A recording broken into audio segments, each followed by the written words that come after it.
안녕하세요. 김유라입니다. 오늘은 세계의 미래 보고서라는 책을 가져왔습니다. 이 책은 신간이에요. 2020이라고 써 있는데 다가올 10년 동안 어떤 미래의 비즈니스 변화가 일어날지를 예측한 그런 책입니다. 시리즈물로 많이 나온 세계의 미래 보고서고요. 제가 지금까지 이 시리즈는 몇 권 리뷰를 한 적이 있습니다. 제가 정말 좋아하는 책이고 이 책을 지은 저자 중에 제롬 글렌 회장님, 그 미래 연구기구에 있는 회장님은 제가 직접 2018년도에 만나 뵙기도 했어요. 그 영상은 제가 여기 밑에다가 링크를 걸어 놓을 테니까 그 영상 클릭하시면 제가 과거에 또 책 소개한 거랑 그 안에 이 책의 저자님, 제롬 글렌 회장님을 만났던 그런 영상도 함께 보실 수 있을 겁니다. 우리가 앞으로 더 잘 살기 위해서는 미래를 예측하는 기본이에요. 어떤 산업이 뜨고 어떤 산업이 지고 어떤 분야가 더 좋아지고 유망한지를 우리의 꿈, 그다음에 우리의 돈 이런 것도 되게 연결이 되어 있어요. 이걸 읽으면 어떤 지역이 좋아지고 어떤 국가가 좋아지고 어떤 분야가 좋아지는지 반대로 어떤 것들이 쇠퇴하는지를 알 수 있습니다. 그래서 자녀를 키우시는 분 그리고 앞으로 일을 하고 사업을 구상하실 분은 이런 책들을 꼭 한번 읽어보시면 좋아요. 한번 이야기를 나눠볼게요. 앞으로는 휴대폰과 인터넷의 확산으로 4, 6년 이내에 전 세계 사람의 절반이 연결된다라고 해요. 자, 우리나라는 이미 연결이 잘 돼 있어요. 되게 빠른 국가입니다. 아직 핸드폰을 사용하지 않거나 인터넷이 느린 국가가 굉장히 많습니다. 42억 원의 사람들이 온라인에 들어오면요, 엄청난 수의 새로운 일자리와 시장이 생긴다. 연결된 전 세계에는요, 중개인을 거치지 않고 안전한 블록체인 플랫폼을 이용해 모든 거래를 직접 진행한다. 너랑 나랑 서로 이제 안전하게 거래할 수 있는 거죠. 이 블록체인이 어떤 보안이라든가 그다음에 그런 신빙성 같은 거, 신뢰도를 굉장히 많이 주기 때문에 이렇게 얘기를 하고 있어요. 5G를 통해 필요한 순간에 가장 최신 정보를 습득할 수 있다고 합니다. 그리고 에너지 생산 비용이 감소하기 때문에 풍요의 시대에 들어서게 돼요. 자, 우리가 기름값도 비싸죠. 전기세도 비싸죠. 그 다음에 그런 것 때문에 아끼잖아요. 근데 이런 것들 다 이제 에너지가 친환경적으로 그리고 대체 에너지가 많이 생긴다. 그래서 물건 값이 떨어질 수 있다라고 얘기를 해요. 수명이 곧 100세를 넘어 120세, 150세가 되는 시대를 맞이한다. 지금 방금 말씀드린 물건 값이 오르지 않는다라는 얘기는 에너지 생산 비용도 그렇고 우리가 다국적 기업, 요즘 물가가 싼 나라에 수입하잖아요. 과일도 싼 나라에 수입하고 고기도 싼 데서 수입하고 그쵸. 많은 것들이 점점 풍요로워지고 있어요. 미래에는 모든 일이 가능하다라는 사실을 기억하며 이 책을 읽어나가길 바란다라고 되어 있습니다. 우리가 영화에서 봤던 모든 일들이 지금 다 준비가 되고 있는 상태고 이제 앞두고 있다는 얘기가 굉장히 많이 나와요. 자율주행차 많이 나오고 있죠. 최근에 제가 좋아하는 유튜버 중에 JM이라는 유튜버가 하와이에서 자율주행차를 타고요. 가고 싶은 지역을 찍고서 갔어요. 핸들을 잡지 않고 차를 그냥 가만히 앉아서. 이미 우리나라도 자율주행차 시행을 굉장히 많이 했습니다. 자, 이제 사고가 잘 일어나지 않는다라고 해요. 연간 5천억 달러에 달하는 의료비와 수리비 등을 아낄 수 있다. 동시에 자동차 보험 산업이 필요 없어진다. 보험, 다치거나, 이렇게 망가지거나, 그럴 일이 거의 없어진다는 거죠. 자, 세차장, 카센터, 주유소 등 자동차 연관 산업이 소멸한다. 이런 것도 여러분이 크게 알고 있으면 이런 비즈니스를 지금 하시더라도 차츰차츰 다른 걸 알아보고 지금 이런 거에 권리금이나 프리미엄에 붙어 있다면 넘기고 또 다른 뜨는 산업을 투자하는 것도 괜찮겠죠. 입지의 중요성이 떨어지고 대부분 검색으로 가게를 찾아가게 되면서 랜드마크의 땅값이 하락한다.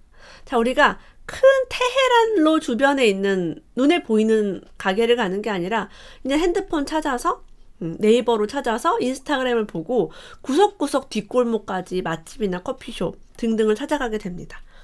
입지의 중요성이 조금씩 떨어지고 있는 거는 사실인 것 같아요. 입지가 안 좋아도 장사가 잘 되는 가게가 정말 많죠. 블록체인의 가능성, 우리가 소위 말하는 비트코인을 많이 생각을 하죠. 하지만 블록체인은요, 신뢰할 수 있고 변경할 수 없는 기록, 이게 모든 것들을 추적하고 규칙을 만들 때 유용하다라고 합니다.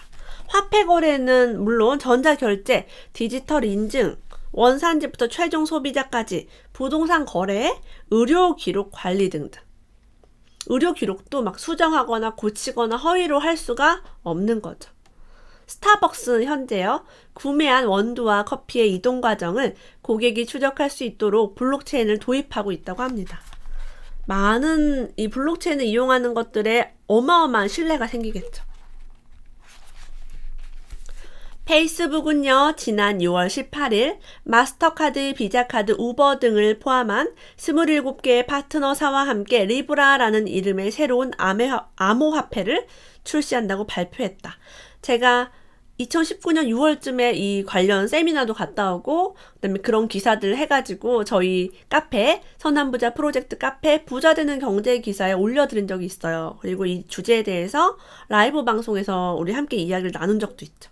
페이스북이 여러분, 그 SNS를 목표로 만든 회사가 아닙니다. 지금 여기는 금융시장을 먹으려고 해요. 자, 페이스북은 우버를 이용할 수도 있고요. 리브라라는 암호화폐를 이용하면 이베이에서 물건을 살 수도 있고요. 우리나라로 치면 그 옥션을 말할 수 있겠죠. 파트너사로 페이팔이 있어요.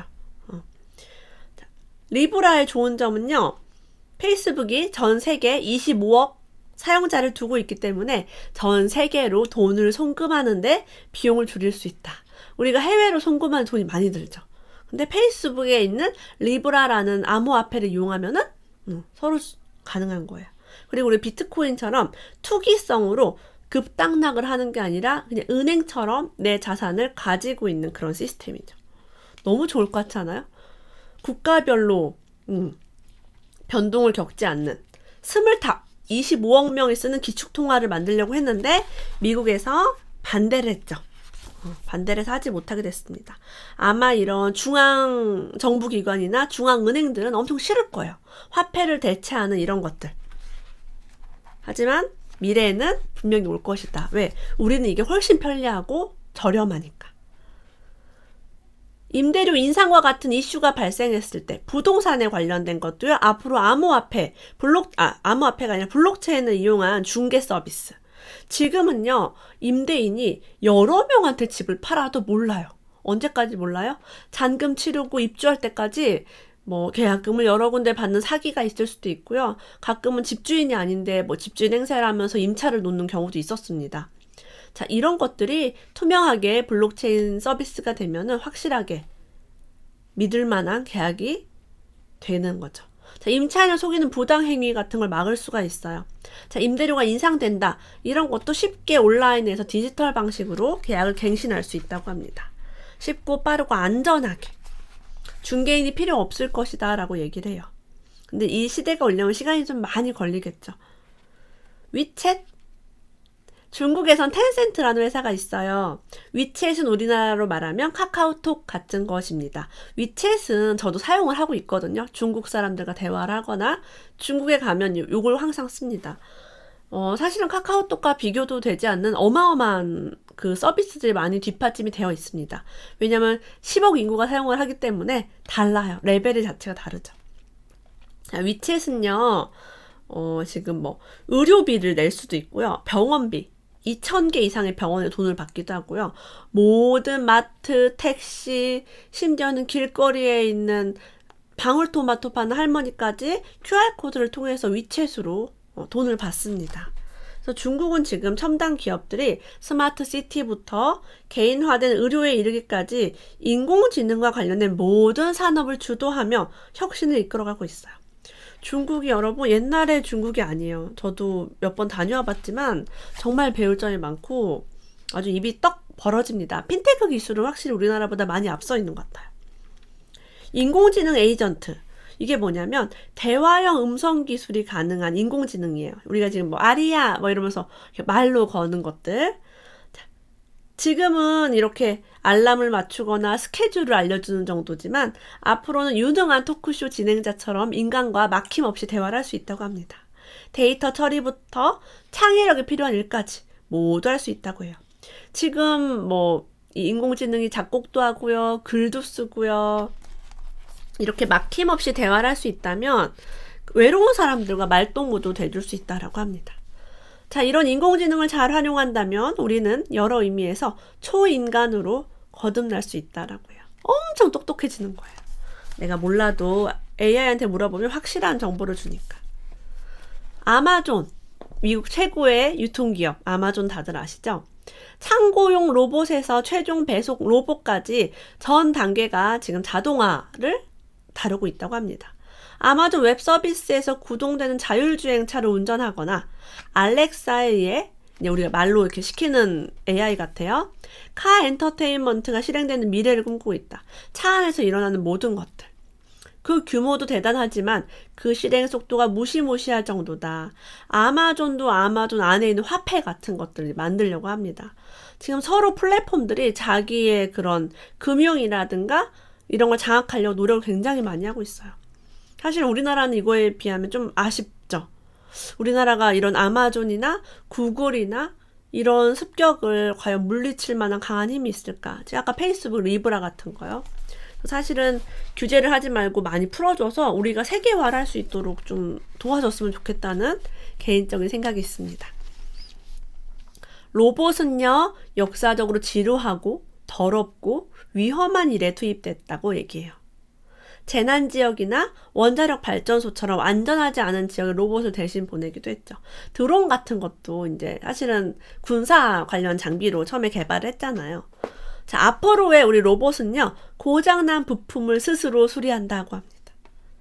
와, 대단하다. 그죠? 그리고 일상적인 임무까지 자연스럽게 수행을 할 수 있게 된다.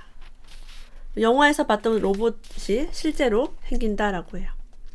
자, 지난 2월에는요, 구글이 증강현실, 실제 땅 위에 길 안내 표시를 띄우는 증강현실 구글 맵 서비스를 시작했다고 합니다. 저는 사실 이 서비스를 이용해 본 적은 없는데요. 아는 분이 이걸 해봤는데 너무 생생하게 정말 미국을 걸어가는 듯한, 해외를 안 가봐도 걸어가는 듯한 느낌. 사실 지금 우리가 구글 지도만 봐도 우리 옛날에 놀러 갔던 동네라든가 이 길을 볼 수가 있잖아요. 이거 이제 눈에다 쓰고서 VR로 보면은 이렇게 움직이고 정말 생생하다고 하더라고요. 저는 아직 테스트 안 해봤습니다. 왜냐면 제가 여기에 빠져들면 이거 끼고 해외여행 다닐 것 같은 거예요. 그러니까 이제 앞으로 이런 현실이 아주 그냥 코앞에 와 있다는 거죠, 이미. 2040년이 되면 세계 인구의 약 60%가 도시로 집중되며 앞으로 수십 년 동안 도시 인구 성장의 90%가 아시아와 아프리카에서 이루어질 전망이다라고 합니다. 자, 여러분, 우리가 미래가 어떻게 될까를 볼 때 인구가 굉장히 중요합니다. 근데 이 인구가 도시로 올 수밖에 없는 그런 환경에 대해서 많이 그동안 미래학자들이 이야기하고 있었어요. 시골에 살 이유가 없는 거예요. 농사나 뭐 이런 것도 기계가 다 하고요. 그쵸. 인구가 점점 줄어들고. 근데 중요한 거는 아시아와 아프리카에서 많은 그 인구가 늘어난다고 해요. 과거에 못 살았던 동남아시아 이런 데를 얘기하는 거예요. 이 아시아는 뭐 그 일본이나 우리나라는 지금 인구가 줄고 있죠. 그래서 요런 타겟으로 우리가 비즈니스를 준비하면 정말 좋겠죠. 그래서 뭐 베트남을 공략한다거나 인도를 보는 건 굉장히 좋은 시각인 것 같아요. 앞으로는 청정 해산물이 생긴다고 합니다. 자, 이게 무슨 소리냐? 해양 생태계는 점점 오염되고 있어요. 지금 뭐 일본에서도 막 방사능에 오염된 물이 나가기도 하는데요. 그래서 우리는 과학자들이 고기를 만들어내는 것처럼 생선살도 배양을 한다고 합니다. 물고기 세포를 배양해서 똑같은 그런 해산물을 만들어낸대요. 너무 신기하죠? 그래서 이런 배양육, 소고기, 돼지고기, 오염되지 않은 고기, 그러니까 예를 들면 조류 독감에 걸리지 않은 닭, 그 다음에 이번에 우리 돼지 열병 사태 있죠. 병에 걸리지 않은 깨끗하고 청정한 그런 것들. 우리의 입맛에 맞는 맛있고 좋은 DNA를 프로그래밍해서 고기를 만들어낼 수 있다고 합니다. 뭐 우유부터 해서 모든 것들을. 자, 이런 얘기 많이 들었죠. 아기도 우리가 원하는 그런 아기를 만들어낼 수 있다고요. 유전자를 이제 우월한 것을 넣고 이제 그렇지 않은 열등한 것을 빼고 디자이너 베이비라고 부릅니다. 지금도 사실 여러분 이거는 유전병이 있는 그런 부모들은 많이 쓰고 있어요. 그리고 미국 같은 데는 성별도 선택이 가능합니다. 이런 인공수정이나 시험관으로, 인공수정 아니라 시험관으로 성별을 내가 이런 성별을 원해요라고 하면 병원에서 해줘요. 근데 이런 것들 너무 지금 기술 개발이 많이 되어 있죠. 유전자 편집 가위 기술, 유전자를 편집합니다. 그래서 내가 뭐 어떤 유전인자가 있으면 잘라내서 이제 없애버리는 그런 기술도 점점 생기고 있어요. 미니 뇌 연구도 하고 있대요. 뇌를 지금 연구를 해가지고 정신질환, 신경질환까지도 치료법을 개발하고 있다고 합니다. 놀랍죠? 네. 이게 아주 먼 미래가 아니라 10년 안쪽으로 올 것이다 라고 이 책에선 이야기하고 있어요. 이미 거의 다 지금 되고 있는 것들이 많고요. 나사에서는요, 3D 프린팅을 통해 우주에서 음식을 만드는 연구를 진행하고 있다고 합니다. 우주인들이 해외에 나가면 먹어야 되는데, 그쵸. 그래서 2018년도에는 우주인이 3D 프린팅된 피자를 만들어 먹었다고 해요. 3D 프린터에 잉크 대신에 피자도, 토마토 소스, 모짜렐라 치즈 등이 담겨 있었다고 합니다. 뭐 이거 3D 프린터로 피자 만드는 건 저도 영상 같은 거 찾아서 본 적이 있는 것 같아요. 자, 그럼 앞으로 우리는요, 정말 오래 살고요, 힘든 일은 다 기계가 해버리고 그런 시대가 와요. 자, 우리가 그럼 뭐가 중요하냐? 건강하게 사는 게 중요하대요. 오래는 살 수 있대요. 오래. 음식도 건강하게 바뀌고 에너지도 이제 값싸게 이용할 수 있는데, 오래 살려면 이제 건강해야 된다. 노화 늙어서 막 150살까지 살긴 사는데 힘들게 살면 안 되겠죠. 노화 치료제가 등장할 것이라고 합니다. 지금 이미 이것도 거의 개발이 된 이야기가 나오고 있어요. 너무 신기해요. 무서운 이야기도 있더라고요. 그 젊은 피를 수혈하니까 정말 노화가 반대로 이제 건강해진 그런 사례도 여기 테스트 결과 나왔다고 해요. 그런 이야기 많이 있었죠. 그래서 노화세포를 죽이는 약품, 젊어지는. 와, 정말 뭐 읽으면서 영화 속 얘기 아니야? 이런 생각이 많이 듭니다. 앞으로 하지 않을 것들은요, 화석 연료에 대한 투자, 그러니까 공기를 오염시키는 것들, 우리 대기 오염시키는 것들, 그런 거 안 돼요. 배출권 거래, 탄소 배출권을 얘기합니다. 뭘 태우면 탄소가 나오죠. 이산화탄소가 나오는 것들, 배출권 거래 시스템의 도입. 그래서 우리는 이산화탄소가 아니라 산소가 나오는 거 중요하다라고 제가 말씀드렸어요. 나무를 가지고 있거나 탄소 배출권이라고 한번 검색을 해보세요. 그럼 앞으로 기업들은요, 이 온실가스를 배출하는 게 아니라 산소를 배출하고 이산화탄소를 흡수하는 산이라든가 밀림이라든가 이런 것들이 굉장히 중요하게 여겨지게 됩니다. 이미 중요해요. 탄소세 도입, 탄소를 많이 배출하는 기업이나 개인에게 세금을 매길 수 있는 거예요. 충분히 매길 수 있죠. 세금을 매길 핑계가 없으니까.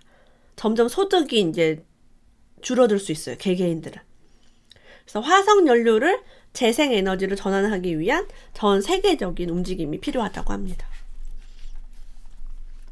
중국은요, 2년 이내 40만 곳의 초등학교에서 3D 프린터를 사용할 계획이다 라고 해요. 이렇게 교육 현장에서도 혁신이 일어나고 있다고 합니다. 핀란드에서는요, 교과목을 가르치는 대신에 사건과 현상을 가르치는 학제간 접근법을 적용한다고 하고요. 뭐 일본도 지금 교과 과정을 바꾸고 있는 걸로 알고 있어요. 왜? 더 이상 1번, 2번, 3번, 4번, 5번 중에 뭐가 정답이니 이거를 잘 푸는 거는 아무 의미가 없는 거예요. 더 이상해. 그런 거는 기계가 다 하고.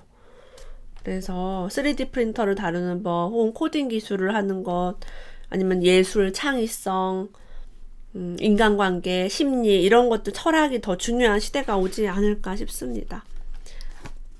독서를 통해서 미래를 내다볼 수 있게 되었어요. 세계 미래 보고서 끝까지 함께 해주셔서 고맙습니다. 이 책은 서평 이벤트를 통해서 당첨자를 선발하여 책을 보내드리려고 합니다. 아래 링크로 들어오셔서 서평 이벤트 신청해주세요. 오늘도 함께 해주셔서 고맙습니다. 다음에 또 만나요.